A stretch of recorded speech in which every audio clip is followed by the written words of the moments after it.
શ્રી ગણેશાય નમઃ. ત્રિશુળ ચેનલમાં તમારું સ્વાગત છે મિત્રો.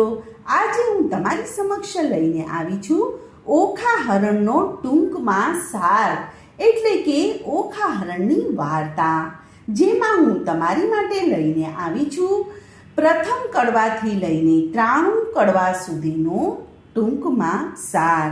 તો ચાલો સાંભળીએ વાર્તા. ઓખા હરણમાં બાણાસુરની પુત્રી ઓખા અને પ્રદ્યુમનના પુત્ર અનિરુદ્ધની પ્રણય કથા આલેખવામાં આવી છે. ખરી રીતે અનિરુદ્ધ હરણ નામ સાર્થક લેખાત છે. મહાકવિ પ્રેમાનંદ 93 કડવાઓમાં આનું સર્જન કરેલ છે. દરેક કડવામાં અલગ અલગ રાગ લઈ અને તેની ગૂંથણીઓ કરવામાં આવી છે. શરૂઆત ગણપતિની પ્રાર્થનાથી થાય છે. પછી અંબાજી માની પ્રાર્થના લેવામાં આવી છે. રાજા પરીક્ષિત શુકદેવજી સમક્ષ ઓખાની વાત સાંભળવા ઈચ્છા વ્યક્ત કરે છે, જેથી શુકદેવજી ઓખાની કથા કહે છે. શરૂઆતમાં ઓખા અને અનિરુદ્ધ નાયિકા નાયકની વંશાવલીમાં આપવામાં આવી છે. પછી શિવજીના વરદાનથી શિવજીની ગેરહાજરીમાં ઉમિયાજી 2 બાળક, એક પુત્ર ગણેશજી અને બીજી પુત્રી ઓખાને ઉત્પન્ન કરે છે. ઉમિયાજી નાહવા બેઠા છે તે સમયે ગણપતિજી અને ઓખા દ્વારા ઉપર ઊભા રહી અને ચોકી કરે છે.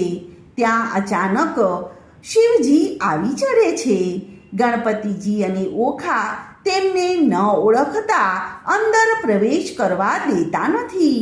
આથી ગુસ્સે થઈ અને તેઓ ગણેશજીનું મસ્તક ત્રિશૂળ વડે કાપી નાખે છે.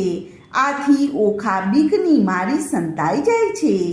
ઓખા શિવજીને સાચી વાત ન જણાવતા ચૂપ રહી અને સંતાઈ રહેવાથી ઉમિયાજી ક્રોધે ભરાઈ જાય છે અને અસુરના ઘેર અવતરવાનો શ્રાપ આપી દે છે.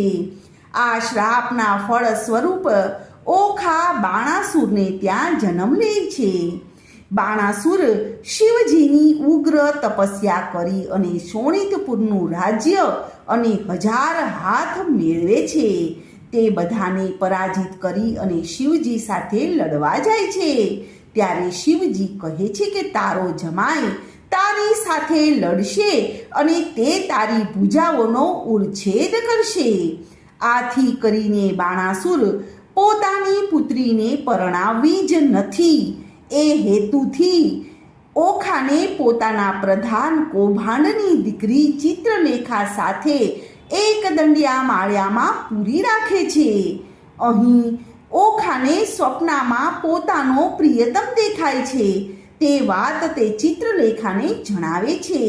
ચિત્રકુશળ ચિત્રલેખા દુનિયાભરના રાજવંશોથી સુપરિચિત છે.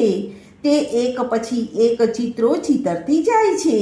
છેલ્લે અનિરુદ્ધનું ચિત્ર બનાવતા તે તેને ઓળખી જાય છે. ચિત્રલેખા ને ઓખા એક નેક પ્રકારે પોતાના પ્રિયતમને અહીં લાવવા માટે વિનંતી કરે છે. ચિત્રલેખા પંખીડી બની અને દ્વારિકા જઈ અને નારદજીની સહાય વડે હિંડોળા સહિત સૂતેલા અનિરુદ્ધને એકદંડિયા માળિયામાં લાવી અને તેમના લગ્ન કરાવી આપે છે.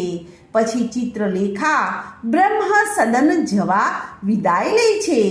એકદંડિયા માળિયામાં ઓખા અને અનિરુદ્ધ પ્રેમ સાગરમાં તરબોળ રહે છે. સમય જતાં બાણાસુરને આ વાતની જાણ થાય છે.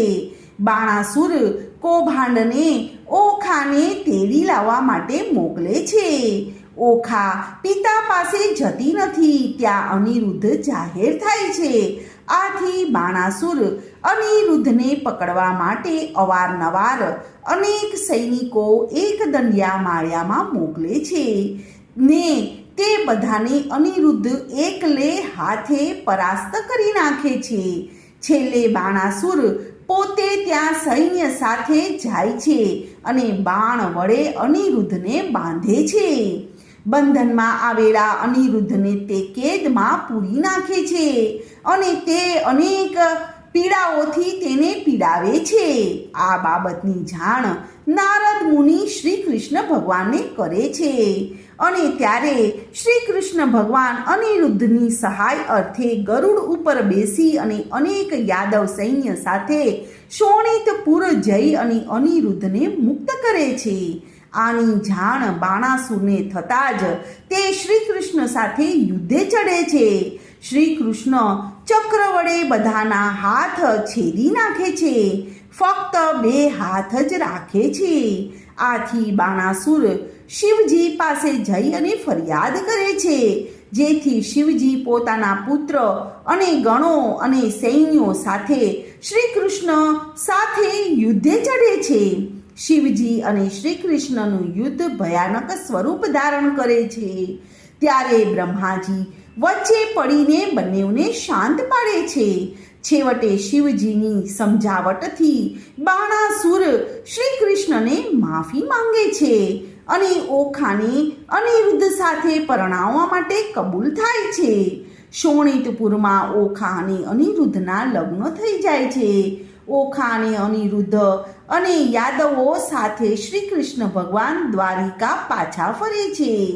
આમાં કવિએ શિવજી ઉમિયા, ઉમિયા ઓખા, ઓખા ચિત્રલેખા, ચિત્રલેખા નારદ, ઓખા અનિરુદ્ધ, ચિત્રલેખા અનિરુદ્ધ, અનિરુદ્ધ બાણાસુર, બાણાસુર કૌભાંડ, બાણાસુર શ્રી કૃષ્ણ ભગવાન અને શિવજી આદિના સંવાદો મૂકી અને 93 કડવાઓનું પ્રણય કાવ્ય ઓખા હરણ આકર્ષક અને લોકભોગ્ય બનાવવાનો પ્રયત્ન કર્યો છે. તેમાં દરેક રસ અદ્ભુત, હાસ્ય, કરુણ, પ્રણય વગેરેનો સમાવેશ કર્યો છે. ઉપરાંત જુદા જુદા ભાવોનું આલેખન કર્યું છે. છેલ્લે લગ્ન સમયનું આબેહૂબ ચિત્ર ખડ્યું કર્યું છે. ઓખા હરણ નિદર્ભ અને નિખાલસ ચૈત્ર શૃંગારનું ધાર્મિક કાવ્ય છે. તો મિત્રો, આ હતી ઓખા હરણની ટૂંક સારમાં વાર્તા. તો આજની આ કથાને અને વાર્તાને હું અહીં વિરામ આપું છું. કાલે ફરીથી આવીશ એક નવી કથા લઈને. ત્યાં સુધી બધાને મારા જય શ્રી કૃષ્ણ. ધન્યવાદ.